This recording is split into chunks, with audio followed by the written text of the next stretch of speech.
স্বাগতম প্রিয় লিসেনার্স আরও একটি নতুন ঘটনায়। এখন যে ঘটনাটি বলবো, এই ঘটনাটি মূলত একজন মানুষ কোন ঘটনার প্রেক্ষাপটে ব্ল্যাক ম্যাজিশিয়ান হয়ে উঠলেন সেই বিষয়টিকে কেন্দ্র করে।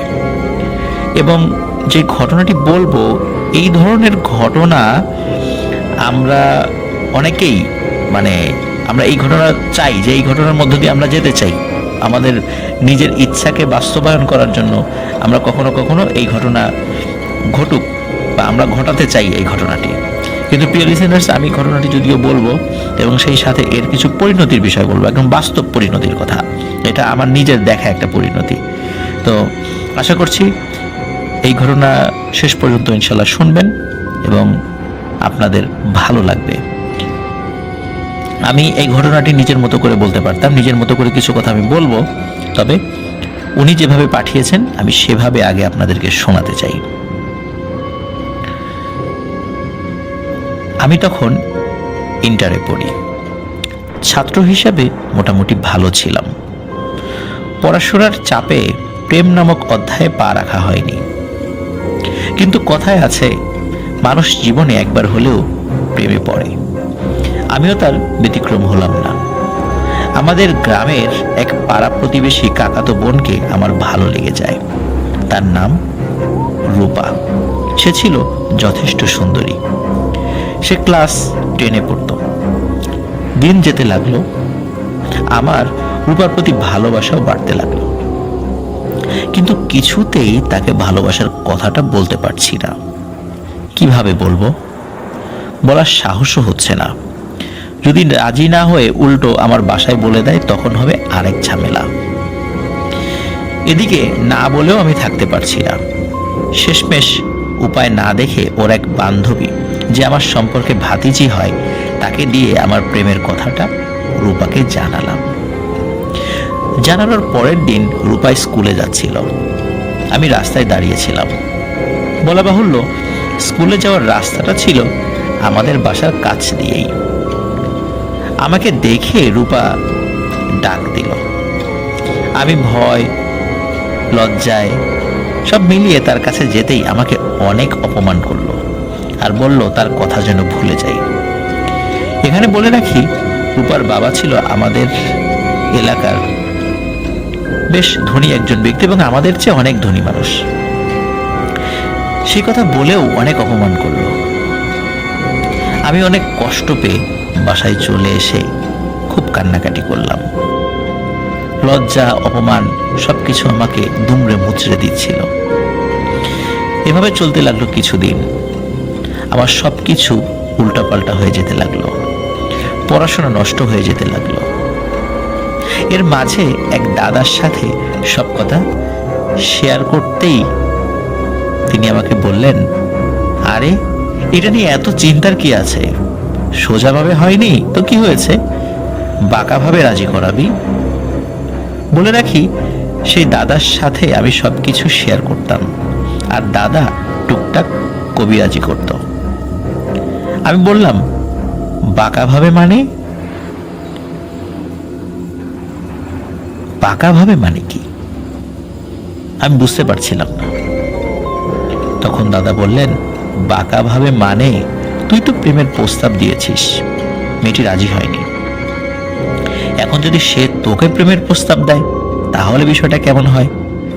আমি বললাম, ধুর, এটা কি সম্ভব নাকি?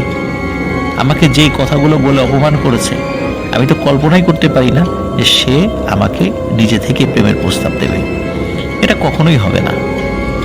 দাদা হেসে বলল, আরে হবে হবে, শুধু তোকে কিছু কাজ করতে হবে। আমি আগ্রহ নিয়ে বললাম, কি কাজ বলো, আমি সব করতে রাজি আছি। দাদা বলল, ব্ল্যাক ম্যাজিক করতে হবে। আমি ভয় পেয়ে গেলাম। বললাম, ব্ল্যাক ম্যাজিক করলে তো ও মারা যাবে। শুনেছি ব্ল্যাক ম্যাজিক করলে অনেক ক্ষতি হয়। দাদা হেসে বলল, আরে এটা মারার জন্য না রে, তাকে প্রেমে ফেলার জন্য। তখন আমি বললাম, বলো কি, ব্ল্যাক ম্যাজিক করে প্রেমেও ফেলা যায়? এটা কি সম্ভব? শুধু তো গল্প শুনেছি, এটা কি বাস্তবে হয় কখনো? তখন দাদা বলল, হ্যাঁ রে, হয়, এটা করা যায়। শুধু তোকে কিছু কাজ করতে হবে। আমি বললাম, ওর প্রেমের জন্য সব করতে পারবো, বলো আমাকে কি করতে হবে।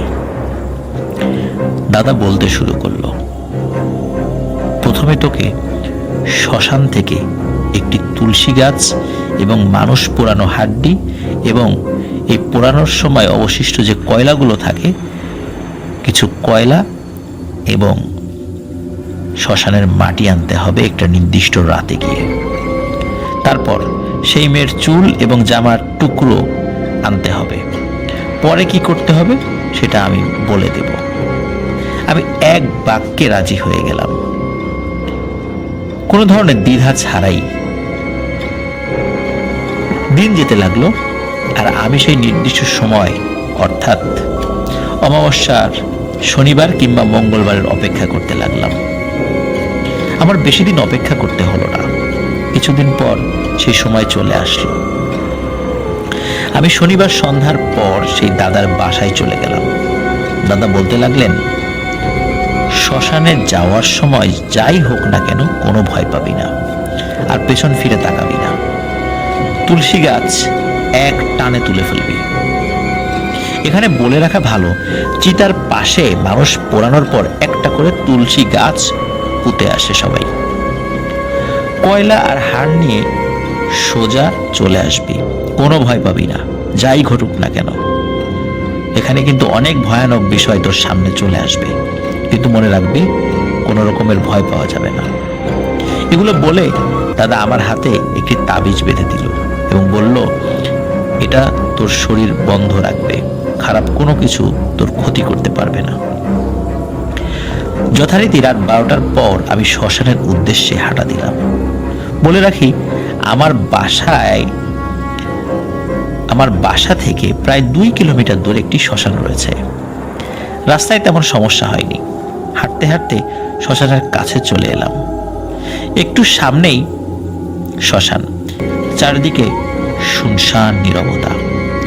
শ্মশানের বড় বড় গাছগুলো যেন ঘুটঘুটে অন্ধকারে ছেয়ে আছে।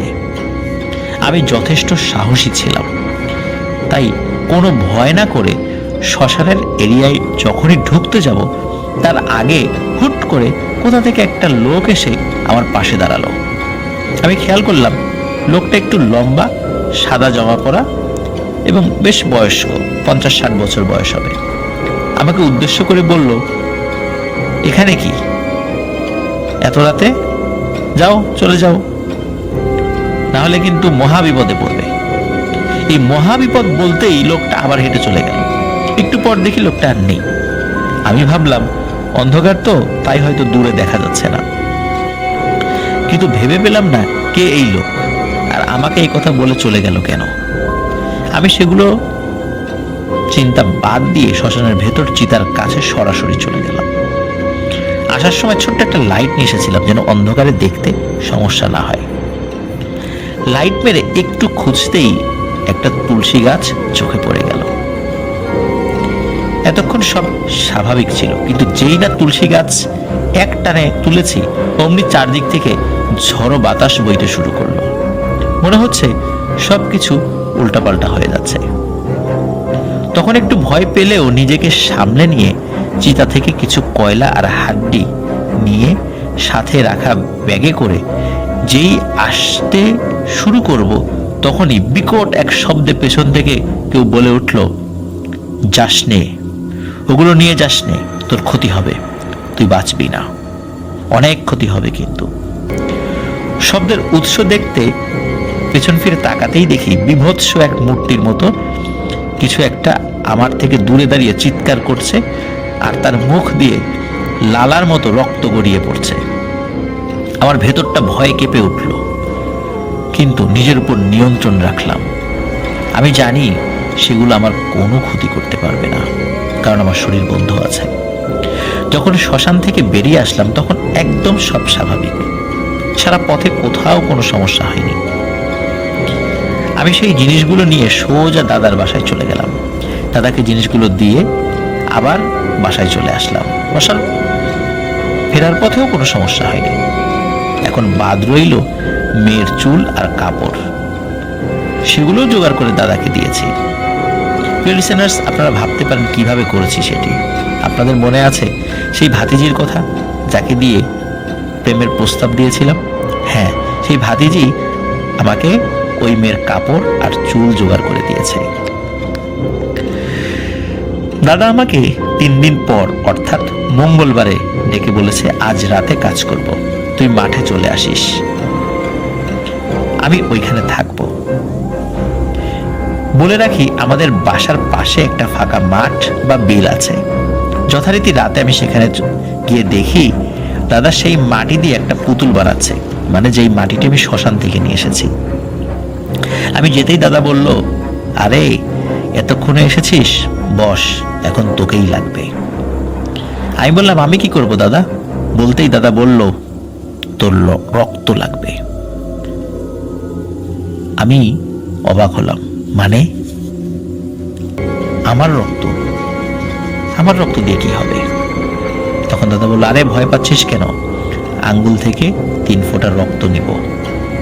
বলেই একটা সূচ দিয়ে খোঁচা দিয়ে আমার আঙ্গুল থেকে 3 ফোঁটা রক্ত নিয়ে সেই পুতুলে দিয়ে দিল। সাথে মেয়ের চুল আর কাপড় পুতুলের পেটে ঢুকিয়ে দিয়ে 3টা সুই নিয়ে কি কি মন্ত্র পড়ে সুইগুলো পুতুলের 2 চোখ আর পেটে ঢুকিয়ে দিল এবং বলল, নে নে বলে আমার হাতে পুতুলটা দিয়ে দাদা বলল, এখন সোজা কবরস্থানে যাবি। কবরস্থানে গিয়ে লাশ যেভাবে শুইয়ে রাখে, অর্থাৎ উত্তর দিকে মাথা এবং দক্ষিণ দিকে পা দিয়ে, সেভাবে একটা পুরাতন কবরের উপর পুতুলটা রেখে আসবি। আমি দাদার কথা মতো পুতুলটা কবরের উপর রেখে আসলাম। কবরস্থানে যাওয়ার সময়ও কোনো সমস্যা হয়নি, একদম স্বাভাবিক। তো পুতুলটা আমি রেখে আসি, কিন্তু এর পরদিন আমার প্রচুর জ্বর আসে, যা আমাকে অনেকদিন ভুগিয়েছে।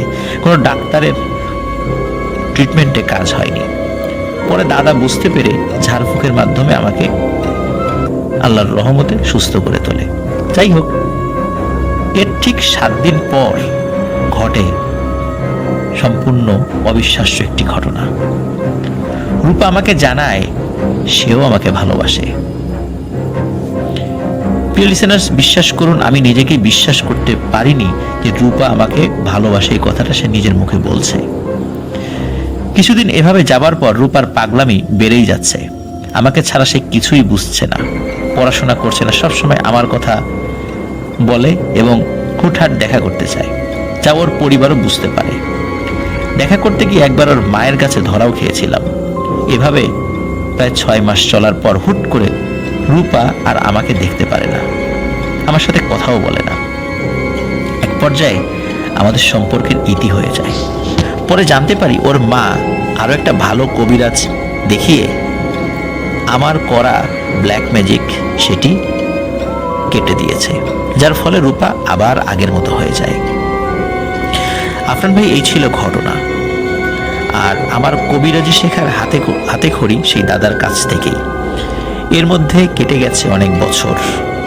এর মাঝে অনেক গুরুর কাছে গিয়েছি, অনেক ব্ল্যাক ম্যাজিক শিখেছি এবং করেছি, কিন্তু এখন শুধু মানুষের উপকার হয় এমন কাজ করি, কোনো ব্ল্যাক ম্যাজিক করি না। সবার প্রতি আমার আবেদন, কেউ যেন ব্ল্যাক ম্যাজিক না করে কাউকে। আমার কাছে ব্ল্যাক ম্যাজিক করা আরো অনেক ঘটনা আছে, যা আমার নিজে করা কিংবা কাউকে করেছে, আমি চিকিৎসা করে ভালো করেছি। প্রিয় লিসেনার্স, আসলে যিনি ঘটনাটি পাঠিয়েছেন আমি পুরোটা তো পড়লাম। আর প্রেম সংক্রান্ত ব্ল্যাক ম্যাজিক এটি একটা বাংলাদেশে কমন ঘটনা, শুধু বাংলাদেশে না, সারা বিশ্বব্যাপী একটি কমন ঘটনা। কারণ প্রেমে রাজি না হলে তাকে রাজি করানোর জন্য, বা হাজব্যান্ড বসে আসছে না বা ওয়াইফ বসে আসছে না, তাকে বসে আনার জন্য এই ধরনের কাজগুলো হর হামেশাই হয়ে থাকে। আর অধিকাংশ ক্ষেত্রেই এগুলোর কাজ হয় না, আবার অনেক ক্ষেত্রেই কাজ হয়। কিন্তু এখানে যে বিষয়টি আমি শুরুতে বলেছিলাম যে আপনাদেরকে আমি একটা বিষয় বলবো, সেটি হচ্ছে যে আমার খুব কাছের এক বন্ধু, আমি নাম বলবো না, তো সে কোনো ধরনের ব্ল্যাক ম্যাজিক ছাড়াই একটা মেয়েকে ভালোবেসে বিয়ে করেছিল, কিন্তু সমস্যা দেখা গেল যে ওই মেয়ের পরিবার অপেক্ষাকৃত ধনী, কিন্তু ওই মেয়ে কিছুতেই তার নিজের পরিবারের কাছে ফেরত আসবে না, মানে তার হাজব্যান্ডের সাথে সে থাকবে। এখন তারা যখন সব চেষ্টা করে ব্যর্থ হলো, তখন তারা ফরিদপুরের এক ব্ল্যাক ম্যাজিশিয়ানের সাথে যোগাযোগ করলো এবং সেখানে চুক্তির মাধ্যমে অনেক টাকার বিনিময়ে নিজের মেয়ের উপরে ব্ল্যাক ম্যাজিক করে ওই মেয়ের হাজব্যান্ডের কাছ থেকে ছাড়িয়ে এনে নিজের কাছে নিয়ে আসার চেষ্টা করে, মানে নিজেদের আবার বাবা মার কাছে নিয়ে আসার চেষ্টা করে। এবং এর মাঝখানে ঘটে অনেক ঘটনা, সেগুলো আমি বলতে চাচ্ছি না, কিন্তু এর ফলশ্রুতিতে যেটি হয়, তারা সফলও হয়, মেয়ে চলে যায়, তাদের সাথে ছাড়াছাড়ি হয়ে যায়, মানে ডিভোর্স হয়ে যায়। কিন্তু এর ফলে যে ঘটনাটি ঘটে সেটার প্রভাব ছিল খুবই মারাত্মক। ওই মেয়ের কিছু মানসিক সমস্যা দেখা দেয়, যেটা এখনো রয়েছে, এবং সে শারীরিকভাবে অসুস্থ। তো প্রিয় লিসেনার্স, আমি এই যে বিষয়টা বললাম মাত্র আমার নিজের দেখা, এখানে কিন্তু অনেক ব্যাপার রয়েছে, কিন্তু সঙ্গত কারণে আমি বিষয়টি ডিটেলসে বললাম না। কিন্তু এই বলা থেকে মানে যতটুকু আপনাদের কাছে মেসেজ দেওয়ার মানে উদ্দেশ্য ছিল, যে মেসেজটা আপনাদের কাছে পৌঁছাতে চাচ্ছি, সেটি হচ্ছে যে দেখুন, পিতামাতা তার নিজের মেয়ের উপর ব্ল্যাক ম্যাজিক করেছে নিজের মেয়ের ক্ষতির জন্য নয়, ভালোর জন্য, যেন চলে আসে। তো তাদের দৃষ্টিতে সেটা ভালো ছিল, আদতে সেটা ভালো ছিল কিনা, কারণ হাজব্যান্ড ওয়াইফের সম্পর্ক একটা পবিত্র সম্পর্ক, সেখান থেকে মানে কাটিয়ে নিয়ে আসা এটা মোটেও একটা ভালো সিদ্ধান্ত ছিল না। যাই হোক, তারা সেটা করেছে, এখন করার পর চলেও এসেছে। কিন্তু ওই যে ব্ল্যাক ম্যাজিক করেছিল, এই করার পর তার শারীরিক যে সমস্যাগুলো হয়েছে এবং মানসিক সমস্যাগুলো হয়েছে, এটি কিন্তু এখন লক্ষ লক্ষ টাকা খরচ হচ্ছে তার পিছনে, কিন্তু এই বিষয়গুলো থেকে সে পরিপূর্ণভাবে বের হয়ে আসতে পারছে না। এবং আমার ধারণা এই মেয়ে আর কখনো সুস্থ হবে না, যদি না আল্লাহ তাকে মানে তার বিশেষ অনুগ্রহ দিয়ে তাকে সুস্থ করেন। তাছাড়া কোনো মেডিকেল ট্রিটমেন্ট হোক বা কবিরাজি ট্রিটমেন্ট হোক, আর এর সুস্থ হওয়ার কোনো সম্ভাবনা নেই। কারণ হচ্ছে ব্ল্যাক ম্যাজিকের ফলে যে স্থায়ী ক্ষতিগুলো হয়, এই ক্ষতিগুলো থেকে আসলে আর কোনোদিনই মানে তার জীবদ্দশায় রিকভার করা সম্ভব হয় না বললেই চলে। খুব রেয়ার কেস যে এটা রিকভার করা যায়। লিসেনার্স, যদি কেউ ওপেন হার্ট সার্জারির অপারেশন করে, মনে করুন কারো কোনো গুরুতর অসুখ হয়েছে হার্টে, বা হার্টে ব্লক হয়েছে বা বিভিন্ন কোনো বিষয় হয়েছে, তো ওপেন হার্ট সার্জারি করার পর তিনি কি আবার সুস্থ, হয়তো বা সেই রোগ থেকে তিনি নিষ্কৃতি পেয়েছেন, কিন্তু তিনি কি আবার সুস্থ স্বাভাবিকভাবে তার লাইফ লিড করতে পারেন? তাকে সবসময় একটা নিয়মের মধ্যে দিয়ে যেতে হয়। আবার আগের মতো তিনি সবসময় চলতে ফিরতে পারেন না, বা চলতে ফিরতে পারলেও তাকে অনেক কিছু কন্ট্রোল করে চলতে ফিরতে হয়। তাহলে খেয়াল করুন যে অপারেশন করার আগে ওনার একটা অসুস্থতা ছিল, সেটা নাই, কিন্তু অপারেশন করার পর ওনার এমন কিছু সমস্যা দেখা দিয়েছে, উনি যতদিন জীবিত থাকবেন সেটা ওনাকে কন্ট্রোল করে যেতেই হবে। ঠিক ব্ল্যাক ম্যাজিকটাও তেমন, যদি আপনি ভালোর উদ্দেশ্যও করেন হয়তো বা সেই সমস্যাটা সলভ হবে, কিন্তু ব্ল্যাক ম্যাজিকের ফলে যে সমস্যাটার সৃষ্টি হবে সেটা কিন্তু আর কখনোই আপনার জীবদ্দশায় এটা যাবে না। এই জন্য আমরা কিন্তু অনেক সময় মানে এই ব্ল্যাক ম্যাজিকের চিন্তা করি, ব্ল্যাক ম্যাজিক শুধু কবিরাজ দিয়ে করায় তা কিন্তু না, এটা আমাদের একটা ভুল ধারণা। শুধু কবিরাজরা যে ব্ল্যাক ম্যাজিক করবে বিষয়টা এরকম না। অনেক সময় যে হুজুরদের কাছে আমরা যাই, হুজুরে যে তাবিজ লেখে, এই তাবিজগুলোও কিন্তু একটা ওয়ান কাইন্ড অফ ব্ল্যাক ম্যাজিকের পর্যায়ে পড়ে যেতে পারে। সবসময় যে পড়বে তা না, কিন্তু পড়ে যেতে পারে, হয়তো বা তাদের নিজের অজান্তেই তারা ব্ল্যাক ম্যাজিক করে ফেলছে। আমরা খালি চিন্তা করি ওই শ্মশানের মাটি আনা, হাড় আনা, এটা সেটা দিয়ে করলেই, কয়লা দিয়ে করলেই ব্ল্যাক ম্যাজিক হয় না। ব্ল্যাক ম্যাজিক তাবিজ দিয়েও করা যায়। ব্ল্যাক ম্যাজিকের শত শত ধরন রয়েছে, এই জন্য সাবধান। আপনি যে হুজুরের কাছে যাচ্ছেন, সেই হুজুর যে তাবিজটা দিচ্ছে সেটাও ব্ল্যাক ম্যাজিক হতে পারে, এটা আপনি নিজেও বুঝতে পারছেন না, এমনকি হুজুর নিজেও বুঝতে নাও পারে, হতে পারে সেই বিষয়ে তিনিও ওয়াকিবহাল নন। এই জন্য বি কেয়ারফুল, আমরা এগুলো থেকে দূরে থাকবো। আমরা যদি বিশ্বাস করি তকদির ভালো এবং মন্দ আল্লাহ তাআলার তরফ থেকেই আসে, তাহলে আমরা আমাদের ভাগ্যে যেটা হয়েছে সেটাকে মেনে নিতে হবে। আর যদি সত্যি কেউ ব্ল্যাক ম্যাজিক করেও থাকে, পরীক্ষা নিরীক্ষা করে যদি সেটা প্রমাণিত হয়, তাহলে শরিয়া সম্মতভাবে রুকিয়া করে এই ব্ল্যাক ম্যাজিক থেকে ওই রুগীকে বের করে আনতে হবে।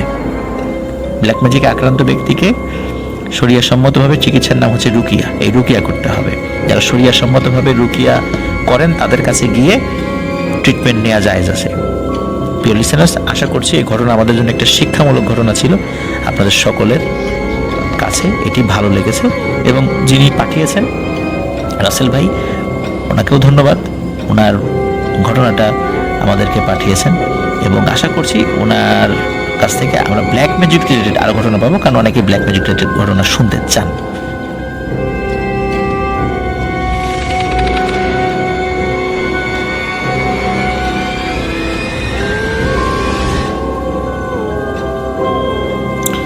আবারও স্বাগতম জানাচ্ছি প্রিয় লিসেনার্স নতুন আরো একটি ঘটনায়। এখন যে ঘটনাটি আমি আপনাদেরকে বলতে যাচ্ছি, এই ঘটনাটি যিনি আমাদেরকে দিয়েছেন তার নাম হচ্ছে স্বরূপ আজগর। উনি পাঠিয়েছেন পুরান ঢাকা থেকে, আর এটি ঘটেছিল সিরাজগঞ্জে। আর এই ঘটনাটি ওনাকে দেন সিরাজগঞ্জের একজন রিক্সা চালক। তো ঘটনাটি আসলে যেভাবে তিনি সংগ্রহ করেছেন, সেই সংগ্রহের প্রক্রিয়া বা যে বিষয়টি সেটি বলেছেন। মূলত উনি একটা আত্মীয় বাড়িতে গিয়েছিলেন, সিরাজগঞ্জে ওনার এক আত্মীয়।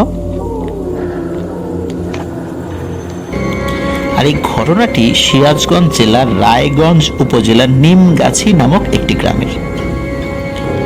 আর যে গ্রামটি ছিল রায়গঞ্জ উপজেলা থেকে, এটি প্রায় 10 থেকে 12 কিলোমিটার ভিতরে। তখন পুরোটাই ছিল মেঠো পথ। তো উনি যখন ঘটনাটি সংগ্রহ করেছিলেন বা যখন শুনেছিলেন, মূলত সংগ্রহ না, যখন শুনেছিলেন, এখন থেকে প্রায় 10 বা 12 বছর আগে উনি সিরাজগঞ্জে গিয়েছিলেন ওনার চাচাতো বোনের শ্বশুর বাড়িতে। উল্লাপাড়া বাস স্ট্যান্ড থেকে প্রায় 8 কিলোমিটার ভেতরে। তার 6 কিলোমিটার রাস্তাই ছিল মাটির। আর ওনার বোনের শ্বশুর বাড়ির কাছে একটাই দোকান ছিল, একদম বাড়ির সামনেই। তো ওনার বোনের শ্বশুর আবার হাজি মানুষ ছিলেন। আশেপাশে যত বিচার সালিশ বা দরবার হতো তিনি বিচারক হিসাবে থাকতেন। তার অনেক সুনাম ছিল একজন সৎ মানুষ হিসাবে। তখন ওনার বয়সও ছিল কম, মাত্র 20 বছর। এখন বয়স বিবেচনায় সে বাড়ির মেহমান হয়ে ওই বাড়ির সামনের দোকান থেকে সিগারেট কেনা কেমন দেখায়। এই জন্য একদিন বিকেলবেলা উল্লাপাড়া বাজারে যান তিনি এক প্যাকেট সিগারেট কিনতে ও ফোনে টাকা লোড করতে। বাজার ঘুরে ফিরে দেখতে দেখতে বেশ সময় কেটে যায়। ফিরতে ফিরতে সন্ধ্যা পার হয়ে যায়। উনি একাই ছিলেন, মাটির রাস্তা, তাই কোনো রিক্সাই যেতে রাজি হচ্ছিল না। ভাগ্যক্রমে একজনকে তিনি রাজি করান, বেশি ভাড়ার বিনিময়ে। সেই রিক্সা চালক লোকটি মোটামুটি তাকে গল্পে গল্পে একটি ঘটনা শেয়ার করেছিলেন। আর এই ঘটনাটি যার সঙ্গে ঘটেছিল, এই রিক্সা চালক যে বারেক, সেই বারেক সাহেবের দাদার সুমন্দির সাথে। এবং উনি বলেছিলেন এটা নাকি একদম সত্যি একটি ঘটনা। ওনারও বিশ্বাস হয়েছিল। প্রিয় লিসেনার্স, আপনাদেরও বিশ্বাস হবে কি হবে না, আর বিশ্বাস করা বা না করা সেটা আপনাদের একান্তই ব্যক্তিগত ব্যাপার। তবে আমরা সত্য ঘটনা প্রকাশ করার চেষ্টা করি আর কি। তো যাই হোক, ঘটনাটির সময়কাল আনুমানিক 100 বছর আগে। ঘটনাটি যার সাথে ঘটেছিল তার নাম ছিল খেদাই। সে খুবই আর্থিকভাবে অসচ্ছল ছিল। উনি বেশি ইনকামের কথা চিন্তা করে অনেক রাত পর্যন্ত ভ্যান চালাতেন। ভ্যান বা এই টাইপের গাড়িগুলো ওই সময় যেগুলো থাকতো আর কি। একদিন রাতে সে তার গাড়ি নিয়ে অনেকক্ষণ দাঁড়িয়েছিলেন, কোনো ভাড়াই পাচ্ছিলেন না। এদিকে পকেটে টাকা নেই, বাড়িতে তার সন্তান স্ত্রী না খেয়ে আছে। সে যদি কিছু কিনতে না পারে তাহলে খালি হাতে বাড়িতে গিয়ে স্ত্রী এবং সন্তানদের এভাবে ক্ষুধার্ত মুখ দেখতে কোন বাবার ভালো লাগে। এই কারণে উনি অপেক্ষা করতে করতে করতে করতে রাত 1টা বেজে যায়। আর ওই সময়ের রাত 1টা মানে নিশ্চয়ই বুঝতে পারছেন রাস্তায় একটা বিড়ালও দেখা যায় না। কিন্তু তারপরও ওনার মন খুবই খারাপ ছিল যে উনি খালি হাতে কিভাবে বাড়িতে যাবেন, এর থেকে রাতটা এখানেই কাটিয়ে দিক, এই চিন্তা করেছিলেন। তো এইভাবে ভাবছেন তিনি, হুট করে কোত্থেকে একজন মৌলানা টাইপের সাদা আলখেল্লা পরা, সাদা বড় বড় দাড়ি, মাথায় সাদা পাগড়ি বাঁধা একজন মানুষ এলেন। লোকটার গা থেকে মেশকো আম্বারের মতো খুশবুস বের হচ্ছিল এবং এমন সুঘ্রাণ বের হচ্ছিল যে চারদিকে সেই ঘ্রাণে মুখরিত হয়ে যাবার মতো অবস্থা। লোকটি এসে তাকে বলে, চলুন। খেদাই জিজ্ঞেস করলেন, কোথায় যাব? লোকটি বলল, নিমগাছি বাজারের পাশেই। খেদাই বলল, চলুন। অদ্ভুত ব্যাপার হলো, লোকটির সাথে সাথে রিক্সাতে উঠে বসেন এবং বসার সাথে সাথে মানে খেদাই লক্ষ্য করেন যে কোনো মানুষ রিক্সাতে মানে বসার সময় বা নিচ থেকে যখন ওঠে তখন কিন্তু রিক্সা হালকা ঝাঁকুনি দেয় এবং গাড়িটা ভার হয়ে যায়। আর খেদাই খেয়াল করলেন লোকটি রিক্সায় বসার সময় একটুও ঝাঁকি লাগলো না এবং রিক্সাটা যতটা ভারী হওয়ার কথা তার ঠিক উল্টোটা হয়েছে। তার মানে রিক্সায় নর্মালি যতটুকু ভারী তার কাছে মনে হয় চালানোর সময়, খুবই হালকা মনে হয়ে গেছে তখন তার কাছে, মানে মনেই হচ্ছে না যে সে রিক্সা চালাচ্ছে। এবং ওই মানুষ যে একজন বসে আছে সেটিও মনে হচ্ছিল না। তো যাই হোক, সে স্বাভাবিকভাবেই রিক্সা চালাচ্ছিল এবং রিক্সাটা বেশ হালকা মনে হয়, বেশ দ্রুত গতিতেই রিক্সা সে চালাতে পারছিল।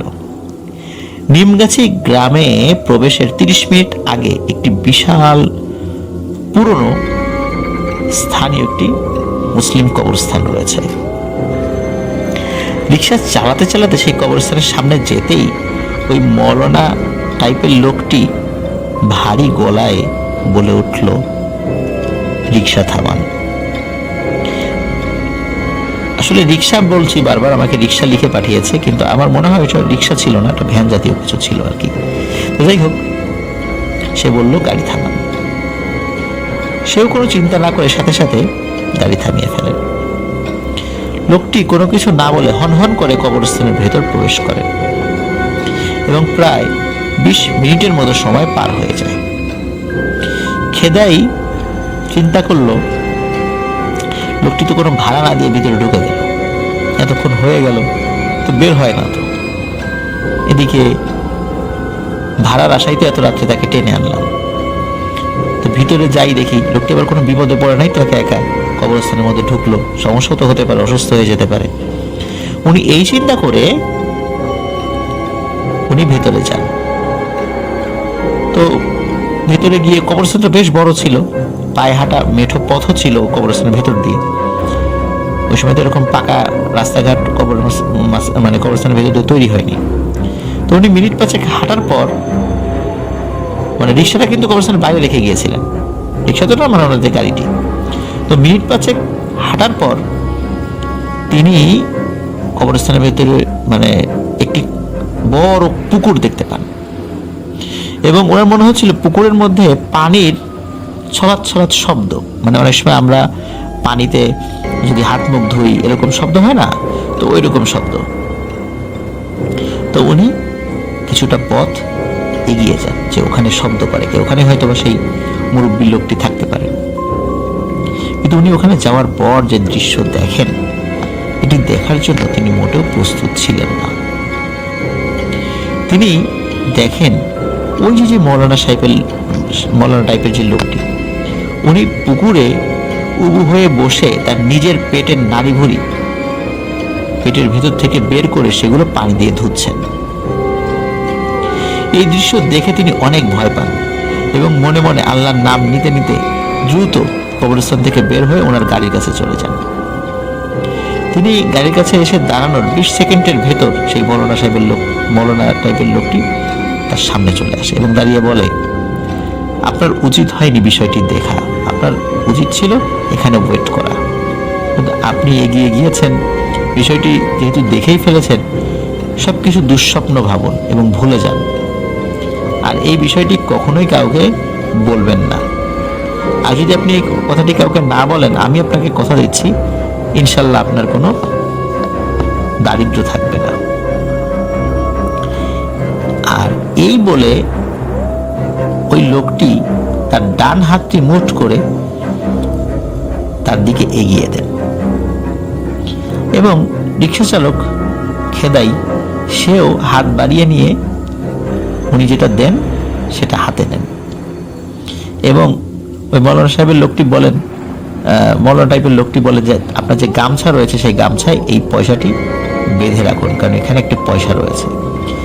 তো খেদাই দেখে এটা চকচকে একটি পয়সা, এটা কি স্বর্ণ রূপা না কিসের এটি বোঝা যাচ্ছে না, বা কোন ধাতুর তৈরি এটা বোঝা যাচ্ছে না, কিন্তু বেশ চকচক করছে। তো খেদাই সে তার গামছার এক পাশে খুব ভালো করে গিট দিয়ে রেখে দিল এবং এত টাইট করে গিট দিয়েছিল যে ওই পয়সাটির সাথে গামছার দুই পাশ লেপ্টে ছিল, মানে বাহির থেকেও বোঝা যায় যে ভেতরে একটি পয়সা রয়েছে, চকচক করছে। তো অদ্ভুত ব্যাপার এবং ভয়ঙ্কর ব্যাপার হলো পয়সাটি ওই গামছায় গিট দেওয়ার সাথে সাথে মৌলানা টাইপের ওই লোকটি সাথে সাথে পানির মতো তরল হয়ে রাস্তার উপর পড়ে যান এবং মাটির উপর দিয়ে গড়িয়ে গড়িয়ে কবরস্থানের ভেতরে চলে যায়। এই দৃশ্য দেখে খেদাই খুবই ভয় পান। ভয় পেলেও মনকে সান্ত্বনা দিতে থাকে এবং এই বলে সান্ত্বনা দিতে থাকে যে এতে তার উন্নতি হবে, যেহেতু লোকটি পয়সা দিয়ে গেছে। কিন্তু কিভাবে উন্নতি হবে এই বিষয়ে উনি কিছু বলেননি। যাই হোক, নিজের ভয়কে জয় করে গাড়ি নিয়ে রাতের বেলা তার বাড়িতে চলে আসে। বাড়িতে এসে দেখে তার স্ত্রী সন্তানেরা ক্ষুধায় না খেয়ে ঘুমিয়ে পড়েছে। যাই হোক, তার স্ত্রী তার ঘরের দরজা খুলে দেয় এবং অভুক্ত অবস্থায় উনিও শুয়ে পড়েন। যাই হোক, পর থেকে মানে এর পরের দিন থেকে সবকিছু স্বাভাবিকই ছিল, মোটামুটি কামাই রোজগার টুকটাক ভালোই হচ্ছিল। কিন্তু এই যেই ঘটনাটা, এই ঘটনাটা মানে তার মধ্যে চেপে রাখার কারণে খুবই মানে অস্থিরতা সে ভুগতে থাকেন। সে নর্মালি আসলে পেটে কথা খুব কম রাখতে পারতেন, মানে গোপন কথা খুব কম রাখতে পারতেন, এই কারণে তার মধ্যে খুব অস্থিরতা দেখা দেয় এবং এই অস্থিরতায় সে এই শীতের দিনেও শুধু শুধু ঘামতো। যে যখন ঘটনা ঘটেছিল ওই সময় শীতকাল ছিল এবং এই পয়সাটি যখন সে তার কাছে রাখা শুরু করে, গামছাটা বিশেষ করে কোথাও মানে সে রাখতো না, সবসময় নিজের কাছে রাখতো। এই গামছাটি যখন সে তার কাছে রাখতো তখন এই শীতের মধ্যেও তার শরীর মানে ওই গ্রীষ্মকালে আমরা যেভাবে ঘামি ওইভাবে ঘামতো এবং বিভিন্ন কারণে মানে ওই দিন থেকেই মূলত ভালো করে খেতে পারতেন না, ঘুমাতে পারতেন না। আর ওই গামছাটা যেহেতু সবসময় কাছে রাখতেন, নিজের মধ্যে প্রচন্ড অস্থিরতা কাজ করত। তো বিভিন্ন কারণে দেখা যাচ্ছে যে তার শরীর খারাপ হয়ে যাচ্ছিল। এই কারণে কয়েকদিন রিক্সা নিয়েও বাড়ি থেকে বের হচ্ছিলেন না এবং কিছু সময় পর পর এই শীতের মধ্যেও তিনি পুকুরের ঠান্ডা পানিতে গোসল করতেন এবং কাঁধের যে গামছাটা সেটিও ধুয়ে দিতেন এবং রাতের বেলাও ঘুমোতে যাওয়ার সময় বালিশের কাছে গামছাটি কাছে রাখতেন। এখন এইভাবে কিছুদিন যাওয়ার পর তার স্ত্রী কিন্তু সন্দেহ করে যে বিষয়টা কি। এক রাতে খুব ভালো করে ধরে যে কি ব্যাপার, তুমি কাজে যাচ্ছ না, বুঝলাম যে শারীরিক সমস্যা হয়েছে, কিন্তু এই যে তুমি এইভাবে ঘামছো, শীতকালেও ঠান্ডা পানিতে গোসল করতেছো, আবারও ঘামে যাচ্ছ, আবার তুমি যে গামছা, এই গামছার মধ্যে আছেটা কি, আর কেনই বা এটা সবসময় নিজের কাছে রাখো? সে তার স্ত্রীকে বলে না তেমন কিছু নাই, এমনি আর কি, শরীরে বেশি ঘাম দিচ্ছে তো ঘাম মোছার জন্য সবসময় গামছাটা কাছে রাখি। কিন্তু স্ত্রী বলছে না না, এটা তো হতে পারে না, নিশ্চয়ই অন্য কোনো সমস্যা আছে যেটা তুমি আমার কাছ থেকে গোপন করছো। তোমার তো আগে এইভাবে ঘাম বের হতো না, আর শীতকালে কি কারো এইভাবে ঘাম বের হয়? কি লুকাচ্ছ ঠিকঠাক করে বলো। তার স্ত্রীর সাথে বেশ কথা কাটাকাটি হয়। এক পর্যায়ে সে চাপের মুখে তার স্ত্রীকে সব কিছু খুলে বলে দেন এবং গামছাটা তিনি খুলে দেখাতে চান। তার স্ত্রী বলে দেখি তো গামছার মধ্যে আসলে কি আছে। গামছা খুলে দেখাতে গিয়ে তিনি একটা অদ্ভুত বিষয় আবিষ্কার করেন। গামছার মধ্যে যে পয়সাটা ছিল ওই গিট দিয়ে খোলার আগেও দেখছিল যে বাহির থেকে মানে চকচক করছে পয়সা, বোঝা যায় আর কি। কিন্তু গেট খোলার সাথে সাথে দেখা গেল যে সেখানে কিচ্ছু নেই, পুরো খালি। অথচ তাকে একটা উজ্জ্বল পয়সা দিয়েছিল সেই মলন টাইপের লোকটি। তার স্ত্রী ভাবলেন সে মিথ্যা কথা বলছে, আবার সে তার স্ত্রীকে বললেন এটা পুরোই সত্যি ঘটনা। সে রাতে আবারও দুজনের ব্যাপক কথা কাটাকাটি হয়। যাই হোক, এরপর যে যার মতো ঘুমিয়ে পড়ে। পরের দিন সকালে ওই খেদাই যিনি, তার প্রচন্ড জ্বর আসে, এবং জ্বর এমন পরিমাণে আসে যার কারণে সে বিভিন্ন ধরনের প্রলাপ বকতে থাকে, এবং জ্বরের ফলে সে কিছুই খেতে পারছিল না, মানে যাই মুখে দিত তার তেতো মনে হতো। এবং যখনই সে ঘুমাতো, দিনে হোক রাতে হোক, ভয়ঙ্কর ভয়ঙ্কর স্বপ্ন দেখত। তো ওই রাতেই বা তার পরবর্তী কোনো রাতে সেই মৌলানা সাহেবকে তিনি স্বপ্নে দেখেন। সেই মৌলানা সাহেব স্বপ্নের মধ্যে বলেন যে আপনাকে তো শুধু একটি কথাই গোপন রাখতে বলেছিলাম, কিন্তু আপনি তো সেই কথাটি গোপন রাখতে পারলেন না, আপনি কথার বরখেলাপ করলেন। আমি তো আপনার ভালোই চেয়েছিলাম, আমি তো আপনার চাইলে ক্ষতি করতে পারতাম, আমি কি আপনার কোনো ক্ষতি করেছি? কিন্তু আপনার কারণে আমার ক্ষতি হবে, আপনি কাজটি ঠিক করেননি। এই বলে ওই লোকটি চলে যায়। এরপর দিন সকালে তিনি তার স্ত্রী সন্তানদের কাছে এই স্বপ্নের ঘটনাটি খুলে বলেন। সেদিন দিবাগত রাতে খেদাই চাচার শরীরে মানে প্রচন্ড জ্বর আসে। জ্বর আসলে সাধারণত আমরা কি দেখি, মানে কাঁপাকাঁপি শুরু হয়ে যায় বডিতে, কিন্তু ওনার শরীরের তাপমাত্রা এতটা বেড়ে গিয়েছিল যে ওনার কাঁপাকাঁপি করার পরিবর্তে ওনার গরম লাগছিল, এবং উনি সেই গরম সহ্য করতে না পেরে ঠান্ডা পানিতে, মানে তো তখন তো শীতকালই ছিল, এটা তো অল্প কিছুদিনের মধ্যে ঘটনাটা ঘটে গেছে আর কি, তো বেশি দিন গিয়েছে তা না। তো উনি পুকুরের ঠান্ডা পানিতে দৌড়ে গিয়ে ঝাঁপ দেন। তো ওনার এভাবে ঝাঁপ দেওয়ার দেখে ওনার স্ত্রী এবং তার 15 কি 17 বছর বয়সে একটি ছেলে ছিল, সেও তার পিছনে পিছনে গিয়ে পুকুরে ঝাঁপ দেয় তাকে তোলার জন্য। তারা দুজন মিলে খেদাই চাচাকে পুকুর থেকে উপরে তুলে এনে শুইয়ে দেয়। তারা বুঝতে পারেন যে তিনি আর জীবিত নেই, তিনি মারা গেছেন। এটি ছিল ঘটনা। প্রিয় লিসেনার্স, এই ঘটনাটি যেহেতু খুবই প্রচলিত একটি ঘটনা সিরাজগঞ্জের, আমার ধারণা এই ঘটনাটি আপনারা অনেকেই অন্য কোনো না কোনোভাবে শুনে থাকলেও থাকতে পারেন, আমি নিশ্চিত নই। তবে প্রচলিত ঘটনা দেখা যাচ্ছে যে অনেক মানুষ জানে, তো দেখা গেল ওই এলাকার কেউ ওই ঘটনাটি অন্য কোনো স্টেশনে শেয়ার করতে পারে, এটা হতেই পারে। প্রচলিত ঘটনার বেলায় এই ধরনের বিষয়গুলো আমরা সাধারণত খেয়াল করি, কারণ একই ঘটনা যদি 1000 মানুষ জানে, 1000 মানুষের মধ্যে কেউ না কেউ তো বিভিন্ন রেডিও স্টেশনে বিভিন্ন শো শোনে, সুতরাং সেই ঘটনাটি তারাও সেখানে পাঠাতে পারে। তো এটি ছিল ঘটনা।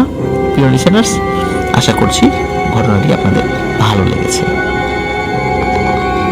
আর এই ঘটনা থেকে কিন্তু আমরা একটা জিনিস আবারও আপনাদেরকে মনে করিয়ে দিতে চাই, সেটি হচ্ছে কেউ কোনো কথা যদি কেউ গোপন রাখতে বলে, এটা কিন্তু একটা আমানত। এটা মানুষ হোক, জিন হোক, যেটাই হোক, এই আমানতের খেয়ানত করা যাবে না। আর জিনদের বেলায় হলে সেটা তো আরো ভয়ানক ব্যাপার হয়। মানুষের কোনো কথা, গোপন কথা যদি আমরা কাউকে বলে দিই, সেই মানুষ ক্ষিপ্ত হয়ে আমাদেরকে মারতে আসে বা চিরতরে শত্রু হয়ে যায়, কারণ সেই গোপন কথা বলার মাধ্যম দিয়ে সেই মানুষ সামাজিকভাবে হেয় প্রতিপন্ন হতে পারে বা তার ক্ষতি হতে পারে। জিনদের বেলাও তো সেটা হতে পারে বা হওয়াটাই স্বাভাবিক। হয়তোবা তাদের ওই ক্ষতির বিষয়টা আমাদের সামনে দৃষ্টিগোচর হয় না, আর যখন তাদের ক্ষতি হয়ে যায় তখন তারাও তো আমাদের ক্ষতি করার চেষ্টা করবে। এই কারণে আমরা এই বিষয়গুলো সম্পর্কে অত্যন্ত সচেতন থাকার চেষ্টা করব।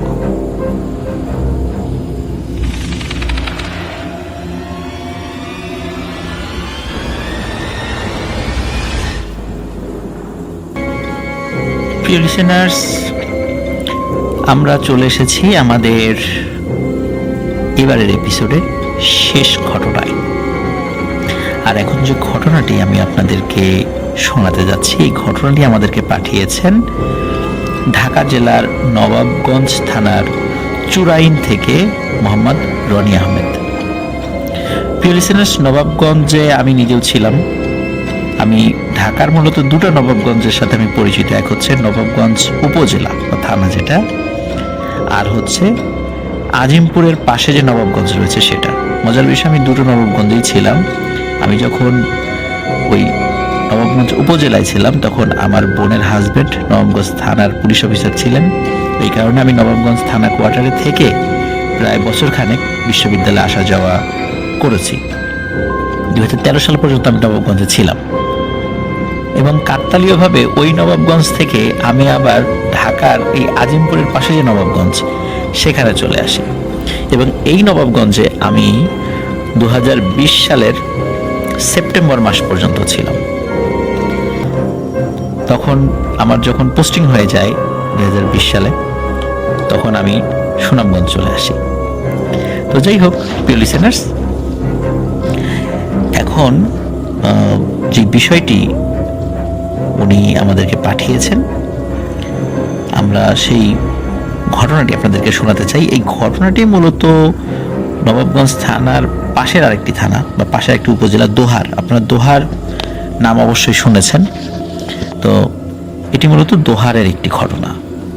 আর মানুষের জীবনে এমন কিছু ঘটনা ঘটে যার জন্য মানুষ কখনোই প্রস্তুত থাকে না এবং সেটি কল্পনাও করে না। কার জীবনে কখন কি ঘটবে সেটা কেউই বলতে পারবে না। আর যে ঘটনাটি মূলত আমরা পেয়েছি এবং এই রনি আহমেদ ভাইয়ের নানুর কাছ থেকে তিনি শুনেছেন, আর এই ঘটনাটি ঘটেছিল ওনার নানুর বড় ভাইয়ের সাথে। আর বলে রাখা ভালো, ওনার নানু বাড়ি ঢাকা জেলার দোহারে। আর দোহারে একটি স্থানে ঘটনাটি ঘটে, সঙ্গত কারণে কিছু সমস্যার জন্য সেই জায়গাটার নাম উল্লেখ করেননি। আর ওনার নানুর ভাইয়ের নাম হচ্ছে নুরুল মিয়া। আর উনি ছিলেন প্রচন্ড সাহসী, যার কারণে ভয় নামটা আসলে তার সাথে মানানসই হয় না। আর ঘটনাটি যখন ঘটেছিল তখন সাল ছিল 1986 থেকে 88 সালের মধ্যে কোনো একটি সময়। একদিন নুরুল মিয়ার কাছে খবর আসে তার বড় বোন অসুস্থ, আর এই কারণে তাকে দেখার জন্য নুরুল মিয়া তার বাসায় যায়। বোনের বাসাটা ছিল পাশের গ্রামে। তখন তো গাড়ির এমন ব্যবস্থা ছিল না, তাই হেঁটে পাড়ি দিতে হয় পথ। অনেক সময় বোনের সাথে গল্প করেন, বোনও ভাইকে কাছে পেয়ে অনেক কথাবার্তা বলেন। তো নুরুল মিয়া খেয়ালই করেননি যে রাত এত হয়ে গেছে। রাতের বেলা খাবার দাবার খেয়ে নুরুল মিয়া চলে আসতে চান, কিন্তু তার বোন খুব রিকোয়েস্ট করে যে রাত্রে যাওয়ার দরকার নেই, কারণ ওই রাত্রে আবার বৃষ্টি হচ্ছিল, গুড়ি গুড়ি বৃষ্টি পড়ছিল, আকাশে মেঘ ছিল, বিজলি চমকাচ্ছিল, যার কারণে ওনার বোন বলে যে যাওয়ার দরকার নেই। কিন্তু নুরুল মিয়া বলেন যে পরদিন সকালে ওনার জরুরি একটা কাজ আছে। তখন ওনার বোন বলেন তাহলে এখান থেকে সেই কাজে চলে যাও।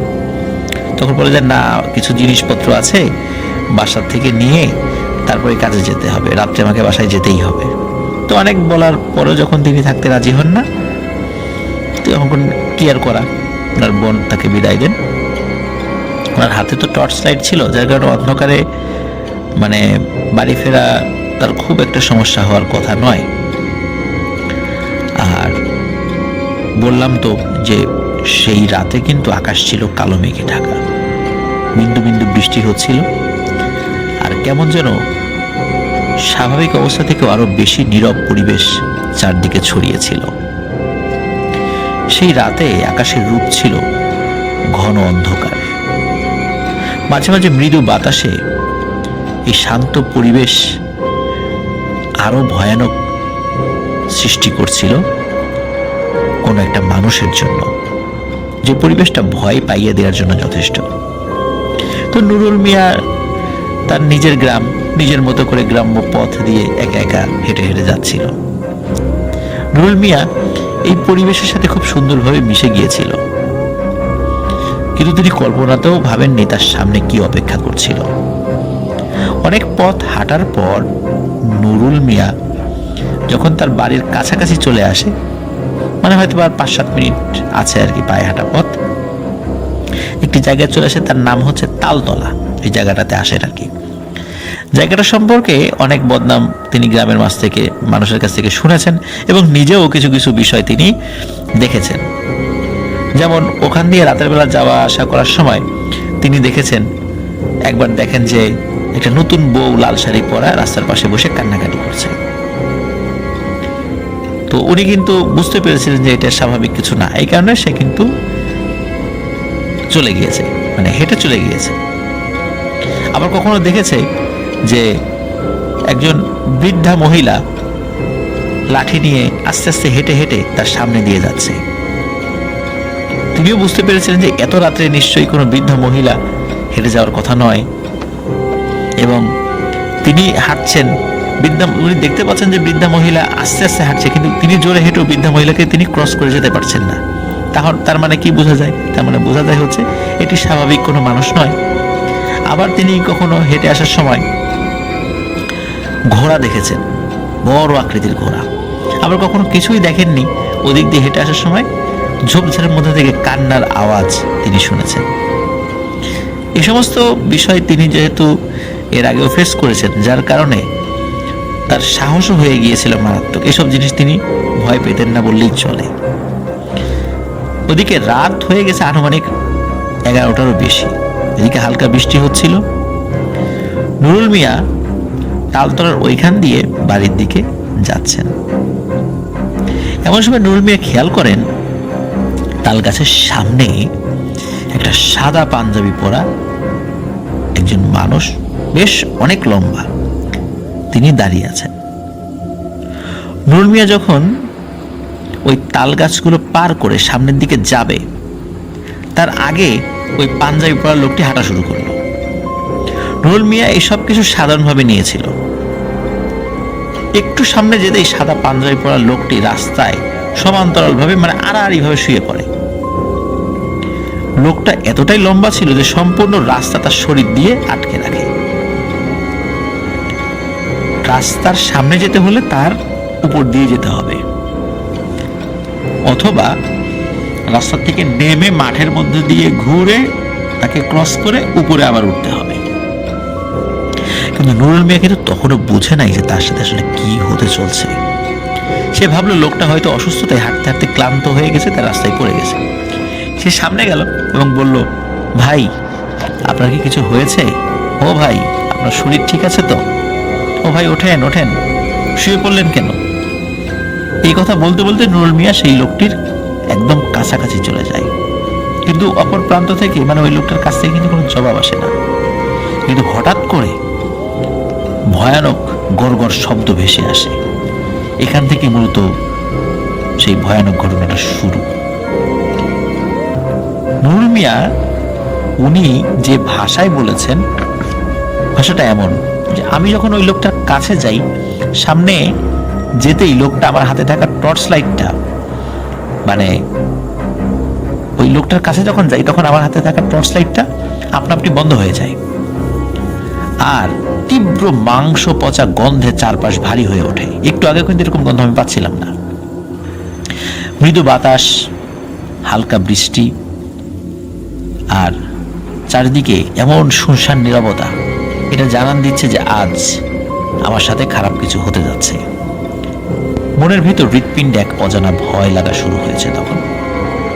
কিন্তু মনে মনে ভাবলাম, ভয় পেলে তো এখানেই মরে যেতে হবে, আমাকে মেরে ফেলবে, তাহলে আমাকে সাহস সঞ্চয় করতে হবে। শরীরের সমস্ত সাহস নিয়ে বলে উঠলাম, আপনি আমার রাস্তা ছাড়ুন, আমাকে যেতে দিন। এই কথা বলার পর যা হলো সেটা আমি কোনোদিনও ভুলব না। ওই পাঞ্জাবি পরা লোকটি হাসতে হাসতে লম্বা আকৃতির এক পিশাচের ন্যায় শয়তানে পরিণত হলো। দানবীয় পিশাচ আকৃতির অবয়বটি হাসতে হাসতে বিকট কণ্ঠে বলতে লাগলো, আজ তোকে কে বাঁচাবে রে? এর আগে তো অনেকবার বেঁচে গেছিস, কিন্তু আজকে তোকে কে বাঁচাবে? আজকে তো তোকে পেয়ে গেছি রে মৌকা মতো। আজ আমার হাতে তোর জানটা যাবে, তুই মরবি রে, তুই মরবি। এই কথা বলতে বলতে দানব আকৃতির পিশাচটি ভয়ানক হাসি দিয়ে আমার সামনে ধীরে ধীরে গড়গড় শব্দ করতে করতে এগিয়ে আসছিল।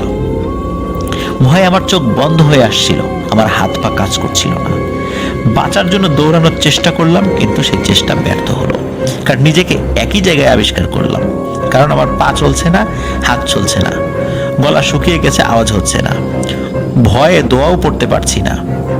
শরীর কাঠের ন্যায় শক্ত বস্তুতে পরিণত হয়েছে, মনে হচ্ছে আমি স্ট্যাচু হয়ে গেছি। পিশাচরূপী অবয়বটির কুৎসিত হাসি আমার কলিজা পর্যন্ত পৌঁছিয়ে গেছে। কিছুতেই কমছে না আর থামছেও না তার ভয়ানক হাসি। সে হঠাৎ আবারও ভারী কণ্ঠে বলতে লাগলো, তুই মরবি। তখন মনে হচ্ছিল এই রাতটা হয়তো আমার জীবনের শেষ রাত। আমি কান্নাকাটি শুরু করে দিলাম ভয়ে, আর আমার কান্নার বিপরীতে ছিল পিশাচের কুৎসিত হাসি। নিজের জীবনটা তখন অনেক দামি মনে হচ্ছিল। কাঁপা কাঁপা কণ্ঠে মৃদু সুরে ভীত হয়ে ওই পিশাচকে বললাম, আমাকে ছেড়ে দেন, আমি আপনার কি ক্ষতি করেছি? অবয়বটি কোনো আওয়াজ করে না। হাসতে হাসতে আবারও, আওয়াজ করে না বলতে আমার কথার উত্তরই সে দিল না। সে আবারও হাসতে হাসতে হঠাৎ করে এসে আমাকে জড়িয়ে ধরল। মনে হচ্ছিল হৃৎপিণ্ডটির ভিতর থেকে বের হয়ে আসবে আমার। চারিদিকে তুমুল বাতাস মনে হচ্ছিল। আজ প্রকৃতিও আমার পক্ষে নেই। পিশাচের ভয়ানক চেহারা, লাল লাল চোখ, কালো অন্ধকার মুখ আর ঠান্ডা হাতের স্পর্শ আমাকে তিলে তিলে ভয়ের অন্ধকার জগতে নিয়ে যাচ্ছিল। পিশাচের শরীর থেকে লালার মতো কিছু একটা পদার্থ বের হয়ে আসছিল। বড় বড় নখের আঁচলে জানটা বের হয়ে যাবে এমন লাগছিল আমার। পিশাচের শক্তির কাছে আমার শক্তি অতি নগণ্য। চারদিক থেকে মনে হচ্ছিল ঝড়ো হওয়া বইতে শুরু করেছে। শরীরের সমস্ত শক্তি দিয়ে আল্লাহর নাম নিয়ে বাঁচার আকুতি করেছিলাম। মুখ দিয়ে কোনো আওয়াজ বের হচ্ছিল না, কোনো দোয়াও পড়তে পারছিলাম না ভয়ে, কারণ ওই পরিস্থিতিতে আসলে কোনো কিছুই মনে আসছিল না। তার লালামাখা শরীর থেকে আসা তীব্র গন্ধ এবং তার প্রচন্ড শক্তি যেন আমাকে একদমই মেরে ফেলতে চাচ্ছিল, পিষে মেরে ফেলতে চাচ্ছিল। পিশাচটি আমাকে মাটিতে ফেলে দিয়ে প্রচুর শক্তি দিয়ে আমার গলায় আঘাত করে এবং শরীরের বিভিন্ন জায়গায় আঘাত করে। দম বন্ধ হয়ে মরে যাব এমন সময় মনে হলো আল্লাহ আমার দোয়া শুনেছে। ওই রাস্তা দিয়ে একজন লোক টর্চ লাইট জ্বালিয়ে আসছিল। তার টর্চ লাইটটি সম্ভবত 5 ব্যাটারি বা 7 ব্যাটারির টর্চ লাইট ছিল, এমন কিছু একটা হবে। অনেক আলো ছিল। ওই অবয়বটি গড় গড় আওয়াজ করতে করতে আমাকে ছেড়ে দিল। তখন বুকের উপর ভারী চাপটাও সরে গেল। আমি রাস্তার উপর হাত পা নেতিয়ে শুয়েছিলাম, কারণ আমার কথা বলার বা দাঁড়ানোর বা কোনো নড়াচড়া করার শক্তি ছিল না। শুধু কানে ভেসে আসলো কিছু কথা, যা এমন ছিল, রাগান্বিত কণ্ঠে সেই পিশাচ বলছে, আজকেও তুই বেঁচে গেলি রে, আজকেও বেঁচে গেলি, মারতে পারলাম না তোকে। এই কথা বলে অবয়বটি বাতাসের সঙ্গে মিলে গেল। তারপর আমার কিছু মনে নেই। আর এভাবেই উনি নানুর কাছে বলেছিলেন আর কি। আর ওই যে লোকটা আসছিল, প্রিয় লিসেনার্স, টর্চ লাইট জ্বালিয়ে, ওই লোকটি যাওয়ার সময় নুরুল মিয়াকে রাস্তা অজ্ঞান অবস্থায় পায়। সে আবার নুরুল মিয়াকে চিনত। সেও প্রথমে মনে করেছিল যে এই নুরুল মিয়ার রূপ ধরে কেউ এখানে শুয়ে আছে কিনা। সেও কিন্তু ভয় পেয়েছিল, কিন্তু সে পরবর্তীতে বুঝতে পারে যে না, এটা আসলে নুরুল মিয়াই। পরবর্তীতে সে দ্রুত তাকে উঠিয়ে নুরুল মিয়ার বাসায় নিয়ে আসে। সেই রাত থেকে নুরুল মিয়ার প্রচন্ড জ্বর, যদিও বা আস্তে আস্তে তিনি সুস্থ হয়ে যান। আর সুস্থ হয়ে যাওয়ার কিছুদিন পর থেকে শুরু হয় নতুন আরো একটি ঘটনা। সে যখন রাতে একা একা বের হতো, তখন সে দেখতে পেত যে কাফন পরিহিত লাশ আকাশে ভাসছে বা তার চারদিক দিয়ে ভেসে আসছে। আবার এমন মনে হয় যে রাস্তার উপর একটা খাটিয়া রাখা আছে, সেই খাটিয়ার উপর একটি লাশ শুয়ে আছে। এরকম ভয়ানক দৃশ্য তিনি দেখতে পেতেন। আবার কিছুক্ষণ পর সেটি একাই হাওয়ায় মিলিয়ে যেত। স্বপ্নের মধ্যেও সেই ভয়াল কাফন পরিহিত লাশ তার সামনে আসতো। যাই হোক, নানা কবিরাজের মাধ্যমে, নানা রিচুয়ালের মাধ্যমে, অনেক কষ্টে তিনি এই অবস্থা থেকে আল্লাহর অশেষ রহমতে মুক্তি পান। তিনি কিভাবে এই অবস্থা থেকে বের হয়ে এসেছিলেন, রনি আহমেদ ভাই তিনি আমাদেরকে পরবর্তীতে লিখবেন বলে জানিয়েছেন। তো অসংখ্য ধন্যবাদ রনি আহমেদ ভাই, আপনার পাঠানো চমৎকার একটি ঘটনা আমরা পড়লাম। সত্যি অনেক ভয়ানক একটি ঘটনা, যদিও এই ঘটনার বেশ কিছু বিষয় অনেক অন্যান্য ঘটনার সাথে সিমিলারিটিস রয়েছে। কারণ হলো যে ভয়ের ঘটনা কিন্তু আসলে একটার সাথে আরেকটা মিল হয়, এটাই স্বাভাবিক। সম্পূর্ণ ইউনিক ঘটনা পাওয়া খুব কঠিন। আর আমাদের বাংলাদেশের প্রেক্ষাপটে যে ভৌতিক ঘটনাগুলো হয় সেটি অধিকাংশ ক্ষেত্রেই একটার সাথে আরেকটার মিল পাওয়া যায়। আমরা এই টাইপের ঘটনা যদিও এর আগে বলেছি, কিন্তু খুঁজলে এরকম আরও ঘটনা আমরা পাবো, এরকম ভয়ানক ঘটনা। আমরা সত্যি এরকম ভয়ানক ঘটনা চাই, আর সত্য ঘটনা চাই। থাক সিমিলারিটিস থাক, কিন্তু আমরা সত্য ঘটনা চাই। আমরা বইয়ের কোনো সাহিত্য বা সাহিত্য মর্যাদার কোনো বই থেকে কপি করে আমাদেরকে মানে সত্য বলে ঘটনা শোনাবে, আর আমরা সেটা শুনে রোমাঞ্চিত হব, শিহরিত হব। এই ধরনের শিহরণ আমি আসলে জাগাতে পারবো না প্রিয় লিসেনার্স। আপনারা সত্য ঘটনা পাঠাবেন, আমি সত্য ঘটনা শেয়ার করব। সেটা কমন হতেও পারে, আনকমনও হতে পারে। কখনোই বলবো না যে এটা খুবই ইউনিক ঘটনা, এটা কখনো আপনারা আগে কখনো শোনেননি। হতে পারে আপনারা আগে এই ধরনের ঘটনা শুনেছেন। এই জন্য দ্বিধা করবেন না, সত্য ঘটনাগুলো আমাদেরকে পাঠিয়ে দিন। আশা করছি এই ঘটনাটি আপনাদের ভালো লেগেছে। প্রিয় লিসেনার্স, আশা করি আমাদের ঘটনা আপনাদের ভালো লেগেছে। ঘটনা ভালো লাগলে লাইক, কমেন্ট ও শেয়ার করে আমাদের সাথে থাকুন। পরবর্তী ঘটনা শোনার আমন্ত্রণ জানিয়ে আজকের মতো এখানে বিদায় নিচ্ছি। আসসালামু আলাইকুম।